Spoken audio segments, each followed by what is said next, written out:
Migrants stealing jobs from FBAs? I say yes. What do you say, Wani? Yes, they are. And they try to frame this as though nobody's doing mechanical jobs anymore, so everybody's in tech, so we're not going to put those into schools. No, it doesn't matter. They could still be training people to do the things that they are doing in the factories so that people can fill those jobs. They are really trying to kill us, basically. Right. They're trying to kill Americans. They want us on drugs. They want us laying in the street while everybody from every country is doing the jobs and looking down their noses at us. And they're not just looking down their noses at us. They're looking down their noses at all the people on fentanyl, all the people on meth, and everybody who's homeless. And they're just walking in and out of their apartments, stepping over carcasses. All this really happened in the San Francisco area. It really did. And Wow. all the Asians are in there doing the jobs, from Chinese to Indian, and acting like we don't know how to do tech. We invented tech. We know how to do tech. We're doing tech now, but they have a pipeline for themselves and a blockade against us. It's a literal blockade, and they have a literal pipeline. A literal fucking pipeline. And they're not even citizens, for Christ's sake. We're a nation of laws, ladies and gentlemen. And what they're doing is against the goddamn law. Now, let a FBA try to get a job. You have to have a social security card and all that shit. And should you have made a little mistake as a child and got a record, you're not getting a job. So my question is, given the fact they're so hard on FBAs to get a fucking job at McDonald's, how do 400 illegal immigrants get a good factory job in Georgia, of all the places? Somebody explain that to me, because I don't understand it. You know what, Professor? As I'm listening to you talk, this is what is interesting to me. I forgot who, as you were reading, made the mention of building trust, right? Between the United States and South Korea. But building trust, in my opinion, would make sense. South Korea, because if I'm not mistaken, Hyundai is a South Korean car company. Yep. So, okay, this is your car company. You want to build trust with the United States, build upon your trust with the United States, or whatever the case may be, partnerships, whatever. Why doesn't South Korea incentivize, hey, every year we'll have 50 people, 100 people, 300 people that will work for Hyundai in the United States, and through this process, we have something set up where you can actually gain U.S. citizenship, whatever the case may be. Why is it just illegals? Like, to me, that doesn't even make sense, that you don't even have some type of process set up for your people to incentivize. Like, come work for Hyundai, work over here in the United States, and we'll even set you up with a pathway to citizenship. We have some type of partnership. That, to me, makes no sense. The other thing is this whole thing about the United States citizens, Americans aren't doing mechanical jobs and this and that. That's a lie, because all of us have to take our vehicles to a car dealership for maintenance. Everybody doesn't have an electric car. So people are still doing mechanical things. People are still doing all these different functions, still building. All of these things are still being done. But even once we move to flying cars, whenever we get to be like the Jetsons, whenever we move to that, we already have these AI robots.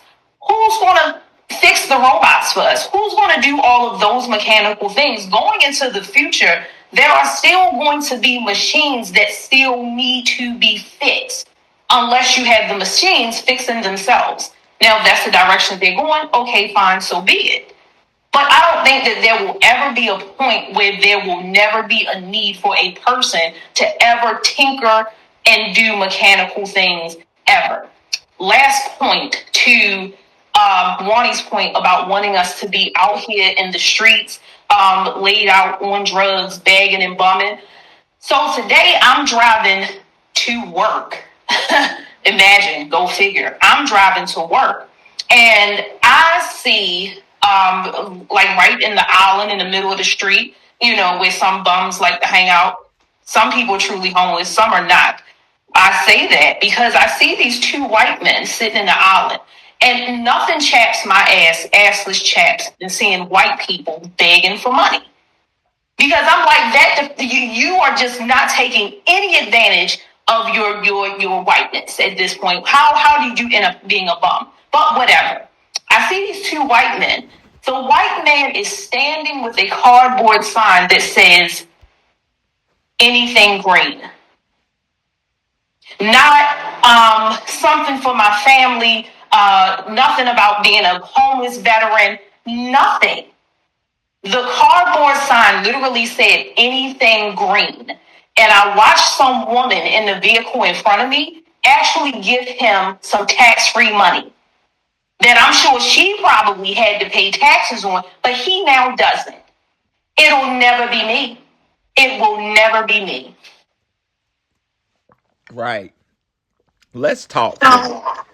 You gonna say something, Wani? I'm going to say something real quick about mechanics. So the average car today, you take it to the shop and it's computerized or something apparently. Yeah, you and have they don't have, and they don't, not the electric cars. I mean, just a regular car. You have to regular cars. You can't work on it with your hands because Right. me and my dad used to do that since Right. 2005 or 6, around in there. You have to have a diagnostic computer and plug Right. it into to find out what's wrong. So yeah. So that's what I meant. I meant that today's cars, for most people, you don't even use a mechanic. Of course, we use mechanics for other things, but a lot of the things that we used to use mechanics for, we don't, but we could still do these new jobs, whether it's working with batteries, whatever it is. And it's up to the companies themselves to go to the high schools and say, hey, we need people to do this and that. That's what they were doing before. And then they have a pipeline to the job. But today's companies are not yesterday's companies. Today's companies are foreigners and people that don't care about Americans. And so all they want is the cheapest person, and we're not the cheapest person. So that's how they're treating us. They're punishing us for having a quality of life. These people are heavily jealous. I was even screamed at in India and told, this is a quote, "Welcome to the real world." Like, how dare you, rich people, come over here for a vacation? We're really in the slums. And you don't even know about how slummy it is, even though I did, but whatever. His attitude was very bitchy, and they have an attitude like we deserve to suffer. So they have hostilities toward us that we aren't aware of. Almost every person coming over to the United States of America has hostilities toward us. I just want to point that out. Man, we gonna talk today, ladies and gentlemen. Let's talk some cash shit. This one here, the one you talking to, has almost 17 years been in middle school, high school, and college around black youth, particularly black males. You know what I'm saying? And in the secondary world, that's middle school and high school, black males, a lot of my young men want to work with their hands. They want to do that type of shit. And I've heard over and over again, Dr. A, how do I get involved with this? How do I do that? Matter of fact, let me prove that shit to you. I taught at a high school in Memphis in 2018 before I went to the historical black college system. And I put some of my young black men on that was begging me, man, can you help me? Don't want nobody help me, man. I'm not, because I used to push the military because it's a good option, but everybody don't want to join the military. And some of my black men, black little boys, 17-year-olds, was like, can you get me on? And you know what I did? I had and I'm not tooting my own horn, I'm just showing the need. I had a BMW M2, a race car, never get one. That shit stands for bastard maintenance work. That brand new BMW used to break down every month. Well, it broke down so much that I made friends at the BMW plant. I mean, the place. Breakdown or error? Just fucking error. Like, dude, man, I was taking a turn and it said error, turn signal. That's what it always does. God, Wani, check You this. can't turn in it. That my Jeep did that too. I made a turn. Oh, you're on ice. No, I'm not. I'm in California. It was just ridiculous. Take it to the shop. No, I'm busy. My turn signal in my M2 said error. And I said, well, fuck this turn light out. So I went to AutoZone and bought the light. The light was like $15. I'm like, I'm gonna put this shit in there myself. I put it in there. It said, nope, error. I took it to the BMW shop. The BMW has a computer that controls the turn signals, right? That computer went out, and that computer was $2,000 for a goddamn turn signal. I will never, ever get a BMW. And all these fancy boule folk in Atlanta, they got BMWs. When they pass by me with their Gucci sunglasses on, I bust out laughing at their ass. Because once they out of warranty, they're fucked. But they look good, though. They look real good. But when you're in warranty, who wants to make a sharp turn and then get told to go to the service center and sit there for 2 hours playing around? Oh, we offer you coffee. I don't want coffee in the middle of the day. I don't want to sit here. Dude, I felt my BMW experience, I felt like I was scared. I felt like I was driving a newborn baby around. I was scared of people. When I was parked at the grocery store, I would park on the hill. And then everybody's mad at you, by the way. Everybody's mad, you know. Just people see you. But did your Jeep have errors though? Because I had the same kind of Jeep you had in it. It was like, well, it didn't even have a 4-wheel drive. The whole thing was a ripoff. I had to get all my money back because it didn't have 4-wheel drive as advertised. Well, but it kept giving me errors. I've been in 4 wrecks in my Jeep. None of them been my fault. A drug addict hit me. A lady that hit me that wasn't paying attention. And I can't say anything about my Jeep. I got a Gladiator Jeep truck. It's a gigantic, like a Humvee. And a lot of people hate my Jeep. Me and my lady were just talking about that. Everybody hates it. But I love it because, like, I've been in some serious wrecks and then get out the Jeep and it's like, oh, just a little dent. So that's how that Mercedes SL class is. You could get run over by an 18-wheeler and crunch up its front. Yeah, you want to have a car that has actual metal. Yeah, this lady hit me and fucked her Infinity up. And I looked and it was like a scratch on my bumper. I was like, oh. I didn't even do an insurance claim. I was like, oh, okay, cool. I don't mind. And here goes the thing with Jeeps. The more fucked up they are, the better, the more authentic they look. So I'm like, yeah, I got scratches on my Jeep. But back to the business. So at the BMW shop, one of my young men, it's kind of sad. They kind of like, another thing I'm sick of is young black males in the high school system being railroaded. You know what I'm saying? Like, they just throw us in the trash can, man. And one of my young black males like, I want to be a mechanic. Can you help me? So I ended up talking to the BMW plant and getting him apparently BMW has an apprentice program where you can work for BMW as a teenager. See, we don't know about that. We don't know about shit like that. You apprentice with them and BMW will send you to school to get a certificate as a certified BMW technician. Right. And they can't keep technicians at the shop because then white boys get that little certificate, work for a couple of months to get experience and open their own shops. So I was putting young black men in that program, you know what I'm saying? But why isn't the fucking school system doing that? You want to know why, ladies and gentlemen? Because the school systems in the black neighborhood are pushing college. Now, I'm a certified college faculty member, professor, and I tell people not to go to fucking college because it's a ripoff. I just looked at the main major of historical black colleges while I was on this space. And the main major, like I thought, is business administration. That's a degree for a job title that don't exist. People get a degree in, you know what people with degrees in business administration do? Become school teachers and they teach math because there's no job out there for that shit. Right. College is a waste of time unless you are focused on being an attorney. And then again, it's too many attorneys out here. Being a medical doctor is held down by Nigerians and shit. That's why I'm on Spaces because of that, but I'm not going to get in that tirade because I might not get out of it.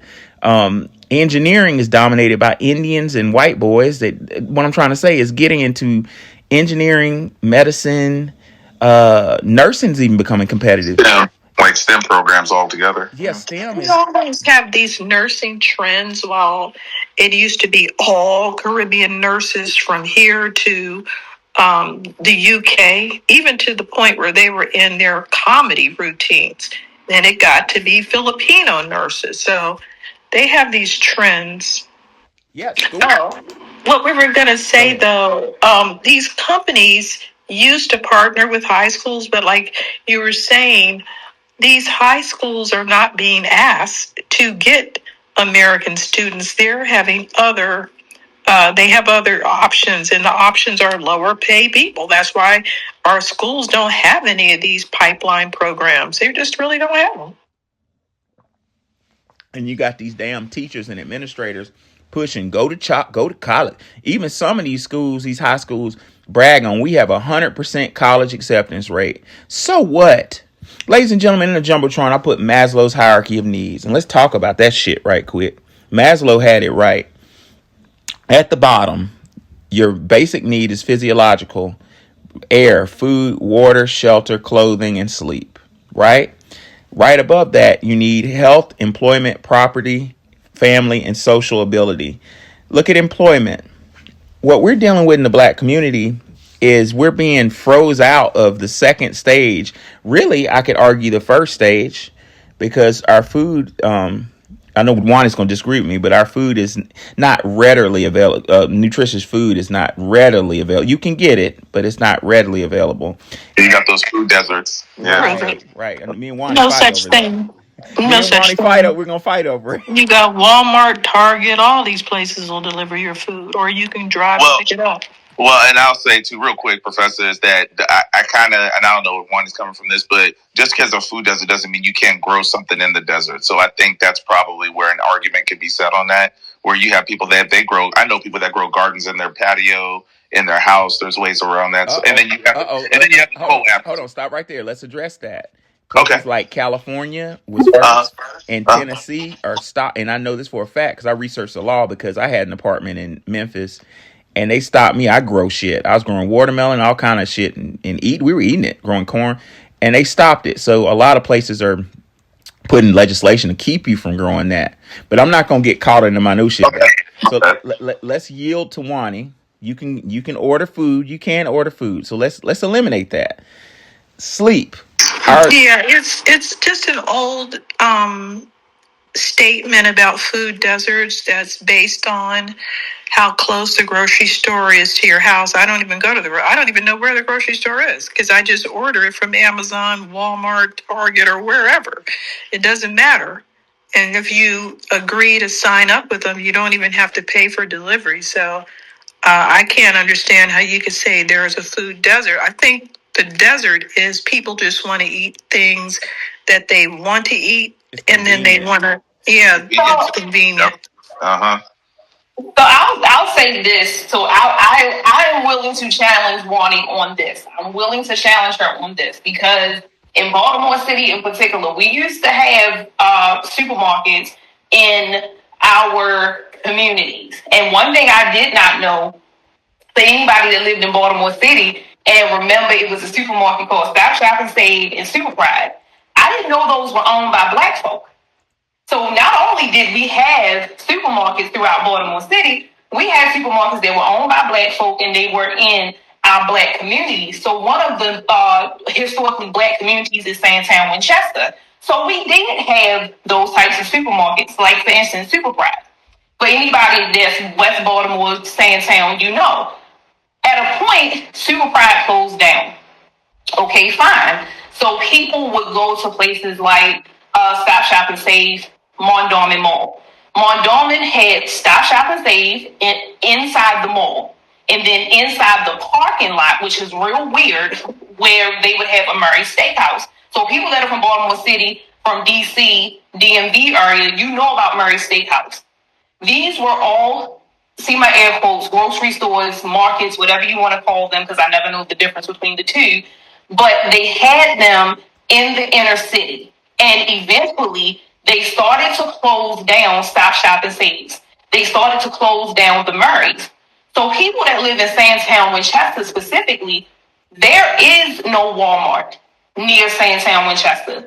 There is no again, they put a Target up in Mondawmin. So they closed down Stop Shop and Save. They put a Target. But at the end of the day, Target is not really a grocery store.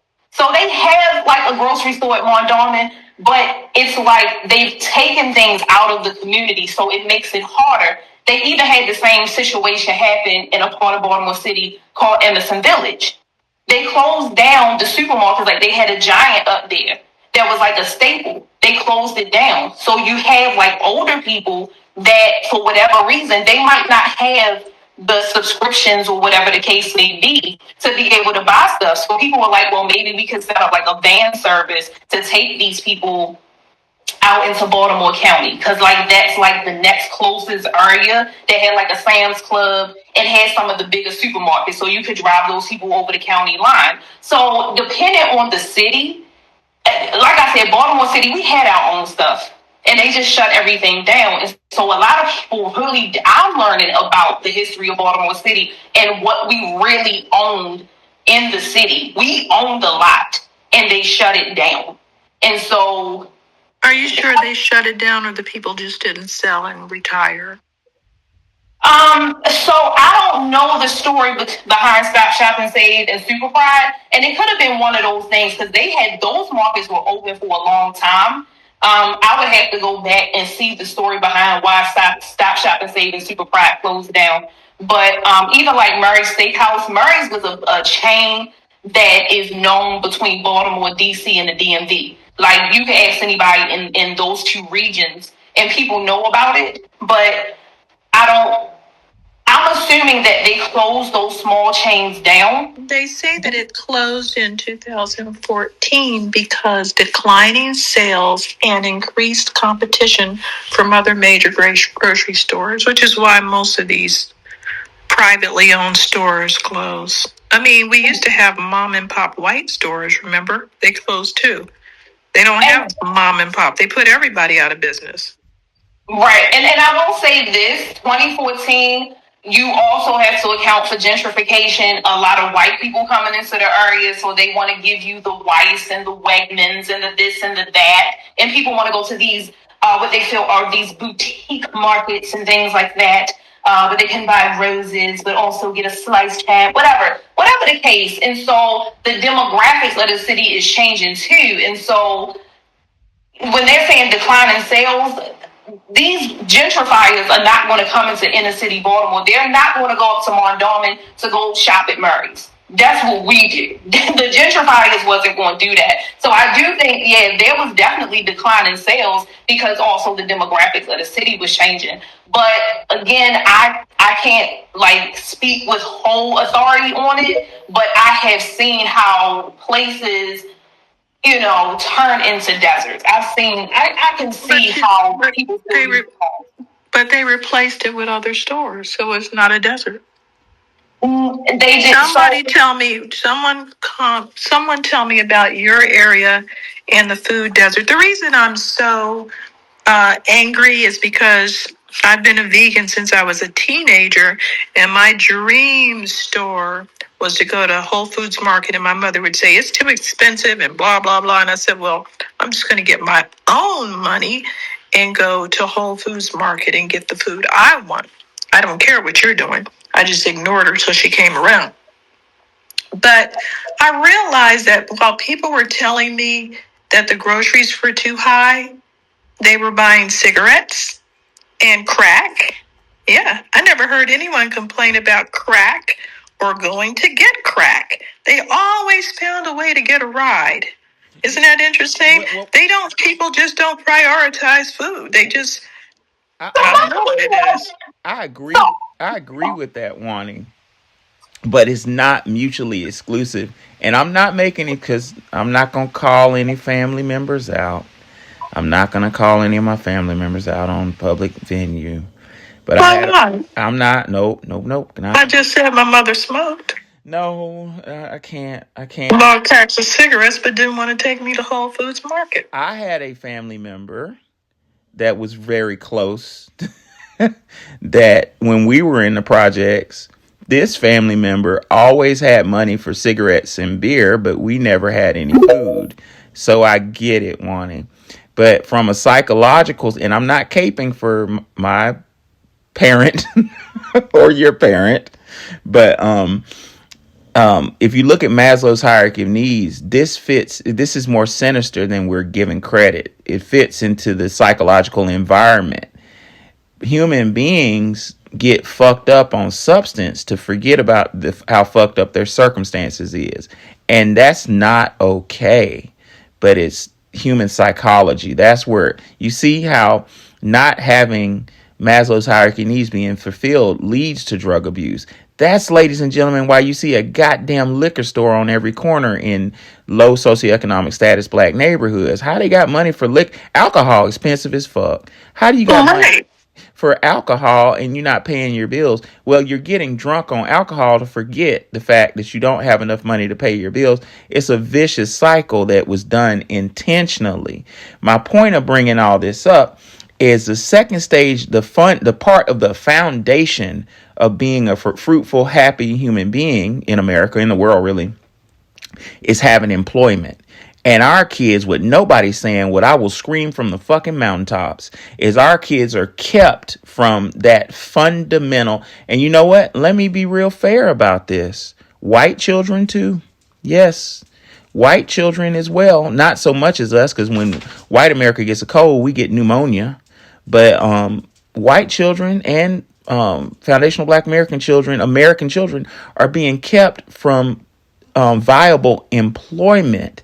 And I think that fits into, I think Wani hit the nail on the head. They want us to go somewhere and just fucking die.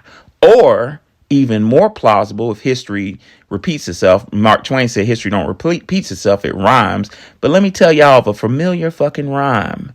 After emancipation, the legislation that Congress people put out vagrancy laws. So if you didn't have a job, that being unemployed was a crime.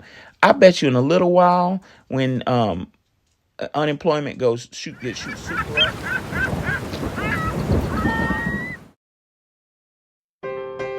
Black students, we need to know our history. The black history we're being taught in public schools is repetitive. As a black high school student, I want to learn more about my history in the school books. We need to update our books. As black American students, we deserve an accurate depiction of what history truly is. I want to see myself in these textbooks. In the public school system, black history is vague. Why don't the school books ever talk about the Freedmen's Bureau? I created the workbook for the African American family. This book helps fill in the gaps that the school books don't. Purchase the workbook for the African American family on ourstorypublications.com and use the Cash App $$ Our Story Publications.